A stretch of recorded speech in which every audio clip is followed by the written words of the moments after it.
Aqui no canal Contagira a gente já falou de carro, já falou de rolo compressor e hoje a gente fala de avião, hein, Marcelo Correge? Rolo compactador. Ele me corrigiu no último vídeo que a gente fez um material explicativo, né, sobre um equipamento que é muito utilizado em obras públicas, enfim, pelas empreiteiras. E aquele vídeo deu muito comentário, inclusive, do pessoal me corrigindo lá, que não era rolo compressor e sim rolo compactador. Mas hoje é uma belezura que levou a gente para as alturas, hein, Marcelo Correge? Na terra, no céu. E falta no mar agora. Você vai ter coragem de andar de iate, jet ski ou qualquer coisa, não? Esse é mais tranquilo. Que eu vou contar um segredo para vocês no vídeo de hoje. O Marcelo da Correge arregou e não quis voar com a gente, embora o comandante Cito Piavati é uma pessoa extremamente competente nas alturas. Ele não quis voar. Você que é agitado, não quis voar com a gente? Não, eu não vou. É que eu sei nadar, mas não sei voar. Eu não ia te jogar lá de cima. A gente vai contar um pouquinho esses detalhes para você no canal, no vídeo de hoje.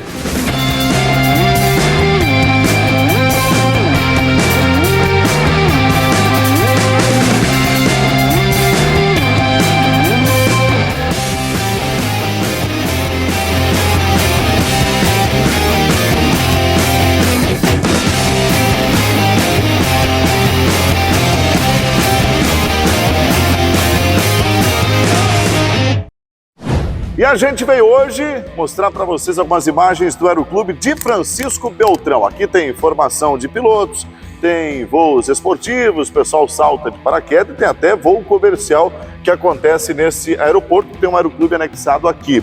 Marcelo da Correge, hoje a gente vai mostrar essa belezura aqui, Corisco Turbo. Isso. Fabricação nacional, Embraer. Embraer, ele é fabricado sob licença da Piper Aircraft americana. E vejam só que para fazer esse vídeo aqui merece seu like, porque o Marcelo da Correge veio todo paramentado e com o bonezinho do Top Gun, Ases Indomóveis. Conta pra gente sobre esse avião.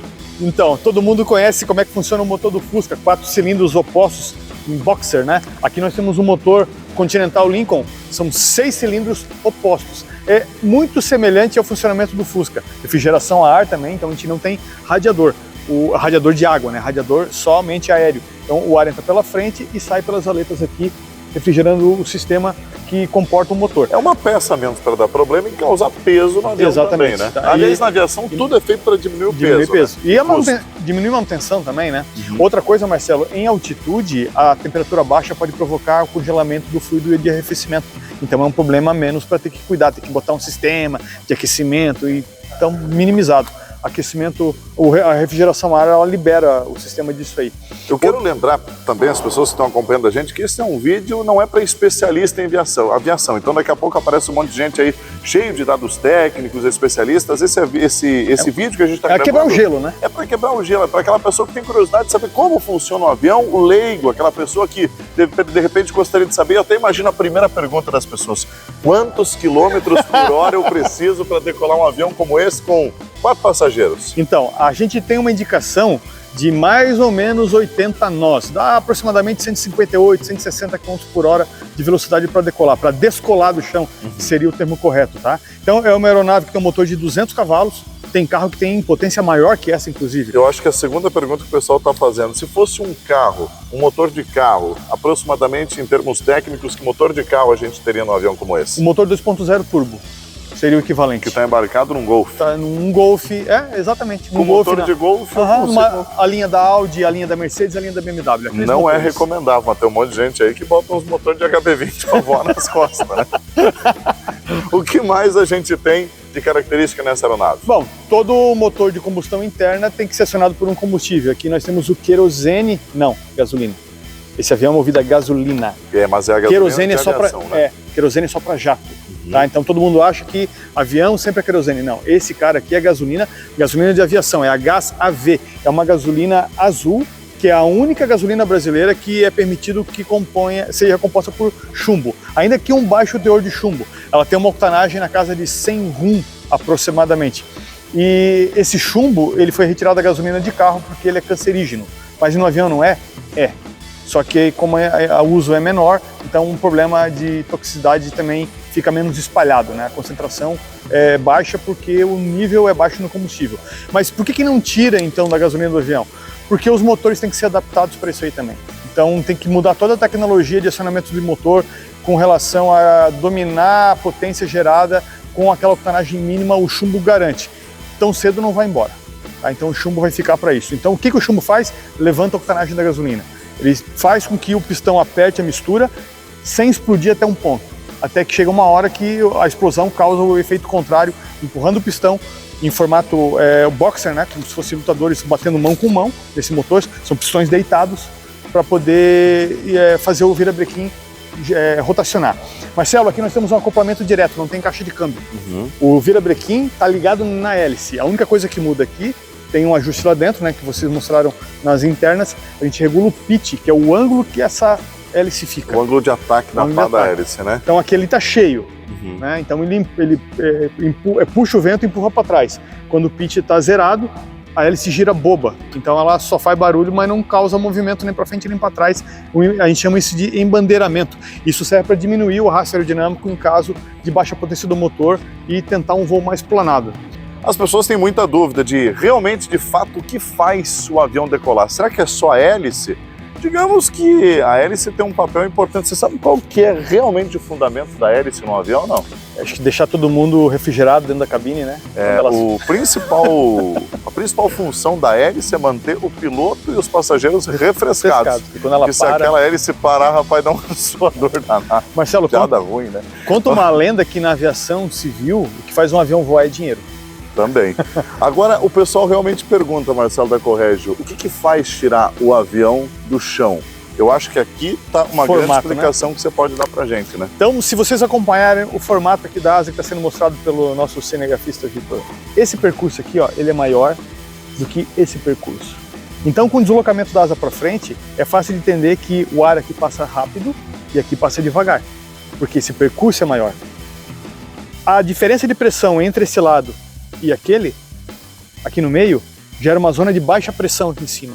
Então, essa zona de baixa pressão puxa a asa para cima. O avião ele é sustentado por um vácuo formado acima da asa.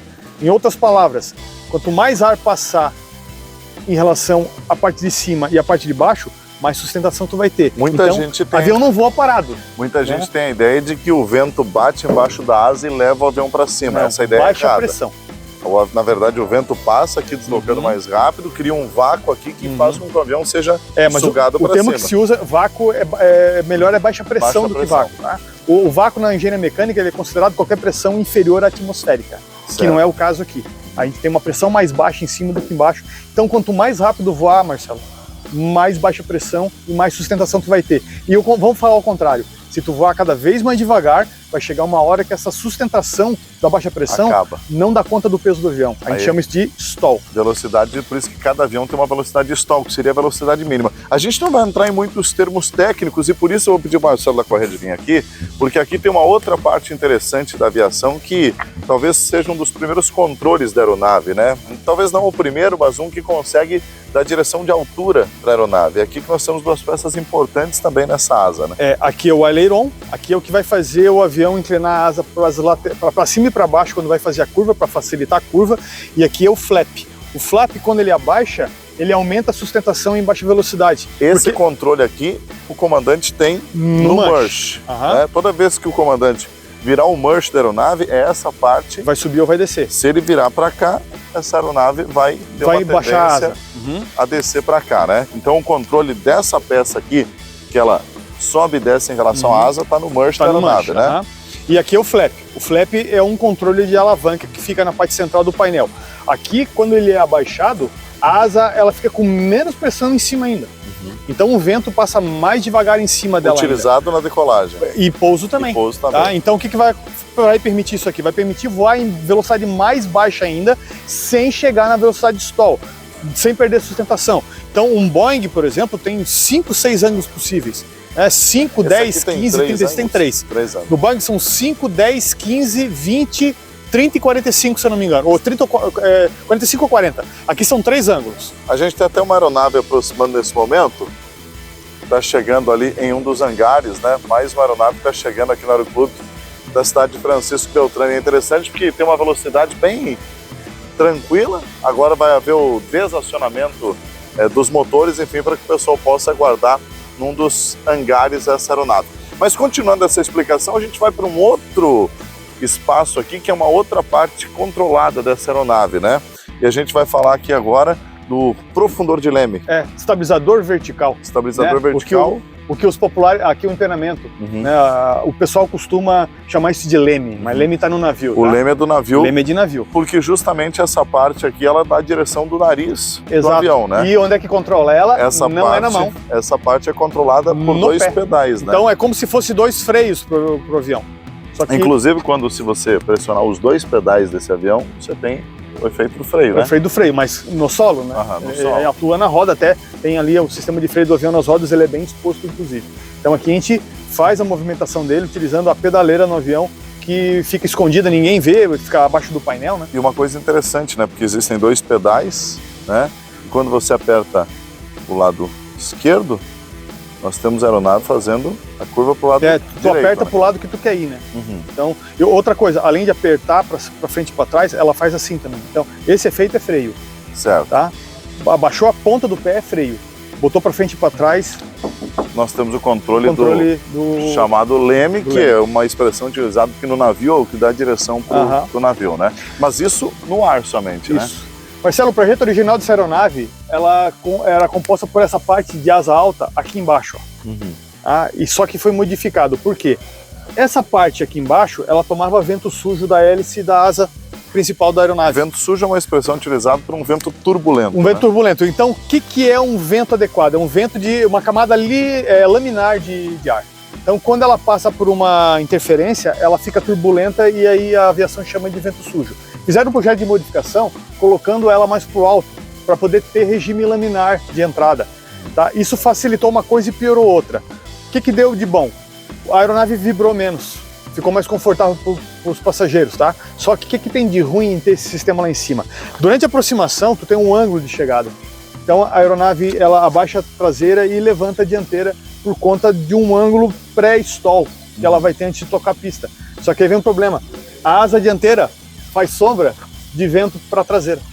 Então tu vai ter uma facilidade maior de estolar durante pouso por conta desse tipo de geometria de montagem. Então tem uma vantagem tem embaixo e tem uma vantagem tem em cima. Então o piloto com essa asa alta tem que estar muito cuidadoso, muito atento com o stall em pouso. O Marcelo da Correge vai bater agora um papo com o comandante que vai dar alguns detalhes dessa aeronave, autonomia, hora de voo, falar um pouquinho também sobre esse avião, como eu já disse anteriormente, fabricação brasileira. Brasileiro, um Embraer Curisco. É coisa nossa, né? O projeto não é, né? A montagem é nossa. Eu só vou reforçar, o Marcelo da Correge não quis voar com a gente. Você não confia nessa aeronave? Não é que eu não confio na aeronave, é que a aviação é procedimento. Você não confia na aviação? Eu tenho que ter certeza que o procedimento foi seguido. Ou você tem medo? Eu tenho medo do procedimento não ter sido seguido. A gente vai contar isso para você agora aqui no canal Contageiro. Não deixa de se inscrever, a gente está voando para levar para você conteúdo e informação. Se inscreve no canal, ativa o sininho, vale a pena. A gente já falou de carro, já falou de avião, falou de caminhão e ônibus. E navio. E navio, logo logo. Cido, confirma para mim alguns dados técnicos dessa aeronave. Sim. A gente tem aí um tanque para 240 litros utilizáveis, mais ou menos, né? É 275. Mas pode usar uns 240, 240, né? 245. A minha mãe, quando ficou sabendo que eu voava, ela ficou bem assustada. Que altitude, mais ou menos, vocês costumam voar? Qual é um nível de voo de cruzeiro? Tipo... Olha, hoje nós fizemos um voo, né? Então, Marcelo, pessoal aí, e com 3.000... Na 035 ele estava estabilizado, ele estabilizou antes da 035, né? Então, quando você vai fazer, você vai chegar até 4.000 pés e você vai chamar o centro. Daí você vai dizer, normalmente você vai voar em 5,055, né? Dá uns 1.300 metros de altitude, mais ou menos, né? Cido, dentro da escala de aviões, esse aqui é um avião dos menores. Menor que isso é um ultraleve avançado que chama, né? Bom, menor que esse aqui você tem, por exemplo, o Bravo Wind aqui, né? Que é 2 lugares. Mas não tem muitos menores que esse, né? 2 lugares, esse aqui é 4 lugares. Esse aqui é um avião de 7,5 metros de comprimento, dá 2,40 metros de altura, com uma largura de asa que a gente chama de envergadura, né? De 9,80 metros, né? Ponta a ponta. É um avião pequeno, mas tem menores ainda, então, né? Tem menores, né? Se você vai pegar, por exemplo, o Bravo Wind é menor, ele tem só 2 lugares. E ele é um avião também. Daí para baixo dessa classificação, você começa a ter os ultraleves. É isso aí então, brigadão. Obrigado a você, dispõe sempre.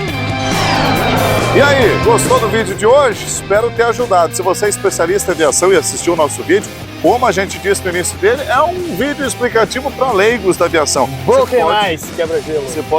Você pode complementar deixando os comentários aí. E eu gostaria de saber de você, você gostaria agora de ver a gente falando de barco, de caminhão ou de ônibus, que é o que está faltando no canal, né? Eu tenho contato do Elon Musk e a gente consegue um foguete de repente. É uma grande possibilidade, menos submarino, né? Porque eu não vou ter parceiro, né? Porque esse aqui já não quis andar nem de avião, quem dirá de submarino. Não deixe de se inscrever no nosso canal, ativa o sininho de notificação e nos procure também nas redes sociais. Por hoje, não fechamos a garagem, né? Fechamos o hangar. Acabamos de fechar o hangar. Com as edições do Vitor Manuel, nosso cinegra e editor, finalizamos por aqui. Aquele abraço. Abraço.